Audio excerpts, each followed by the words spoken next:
पाहताय महाराष्ट्रातील सर्वात जलद news network Maharashtra police news 24। भाजपचे उपजिल्हाध्यक्ष मंगेश दळवी यांचा कहर, मयुरेश बनगे यांच्यावर जीवे मारण्याचा प्रयत्न असल्याचा आरोप। पेण तालुक्यातील कामार्ली येथे मयुरेश बनगे यांच्यावर जीवे मारण्याचा प्रयत्न झाल्याचा गंभीर आरोप भाजपचे उपजिल्हाध्यक्ष मंगेश दळवी व त्यांच्या साथीदारांवर करण्यात आलाय। मयुरेश बनगे यांनी दिलेल्या माहितीनुसार शनिवारी रात्री त्यांच्या फार्म हाऊसवर पाठीमागून लाठ्या, काट्या, दांडके व तलवारीसारख्या हत्यारांनी त्यांच्यावर हल्ला करण्यात आलाय। या हल्ल्यात त्यांना गंभीर मारहाण करून जीवे ठार मारण्याचा प्रयत्न करण्यात आल्याचा आरोप त्यांनी केलाय। वनगे यांनी सांगितले की काही महिन्यांपूर्वी त्यांच्यावर अशाच प्रकारचा हल्ला करण्याचा प्रयत्न झाला होता, मात्र त्यावेळी गावकऱ्यांनी हस्तक्षेप केल्यामुळे तो प्रयत्न फसला होता। त्याचाच राग मनात धरून हा हल्ला करण्यात आल्याचा आरोप त्यांनी केलाय।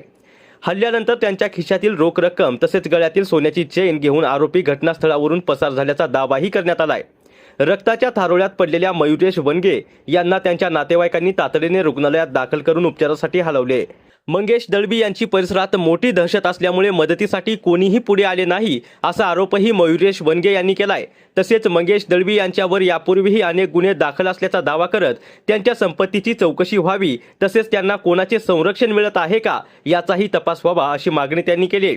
दरम्यान मयुरेश बनगे यांच्या पत्नीने रायगड जिल्ह्याच्या पोलीस अधीक्षकांनी या प्रयत्नात स्वतः लक्ष घालून संबंधित आरोपींना तातडीने अटक करावी अशी मागणी सुद्धा केली आहे। काय नेमकी परिस्थिती आहे तुमच्यावर जो हल्ला झाला, काय सांगा त्याबद्दल? परिस्थिती फार वाईट आहे, बोलायलाही त्रास होत आहे। मी माझ्या फार्महाऊसवरती जेवायला गेलो असता मंगेश दळवी व त्याचे 3 इतर भाऊ हरेश, रुपेश, रणजित हे दबा धरून तिकडे नियोजित कट करून तिथे आले। मंगेश दळवी यांनी मी पाठमोरी असताना माझ्या मागणं रॉड मारला व खाली पाडले।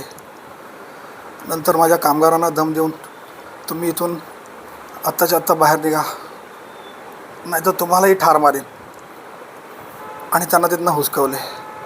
त्यानंतर मंगेश दळवी व त्याच्या 3 भावांनी माझ्यावरती लोखंडी रॉड, पाईप, तलवार यांनी आतोनात उपटी टाकल्या।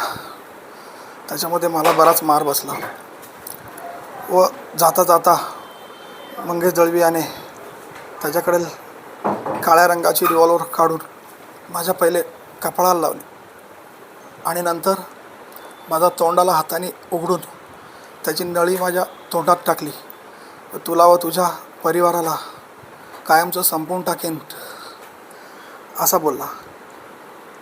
असे बोलत असताना तो ट्रिगर ओढणार तेवढ्यात रणजित दळवी हा त्याच्या भावाने त्याला जोरात ओढले व तिथनं ढकलत बाहेर घेतले आणि तिथून ते निघून गेले। हा कट होता काय तुम्हाला मारण्याचा? हो, हा 100% पूर्वनियोजित कट आहे। ते माझ्यावरती टपूनच होते। त्यांच्या कुठल्या मला बोलायला त्रास होतोय। हा पूर्वनियोजित कट होता। त्याच्याकडे काय आणखी हत्यार होते का? रिव्हॉल्वर होतं, तलवार, लोखंडी रॉड आणि लोखंडी पाईप आणि दांडके होते। आत्ताची तुमची परिस्थिती आहे म्हणजे कुठे कुठे तुम्हाला मार लागले? माझ्या दोन्ही हाताचे एल्बो, दोन्ही हाताला फ्रॅक्चर आहे। एल्बोचा चुरा झालेला आहे पूर्णपणे। आता माझं ऑपरेशन आहे, अर्ध्या तासात मला ऑपरेशनला घेणार आहेत। पाठीत मार आहे, डोक्यात मार आहे, छातीवर मार आहे। पायाची परिस्थिती आपण बघू शकता, पायावरती तलवारीने घाव केला आहे। हे सर्व झाल्यानंतर मी सर्वप्रथम 112 नंबर डायल करून पोलिसांची मदत मागितली। त्वरित पोलीस तिथे आले।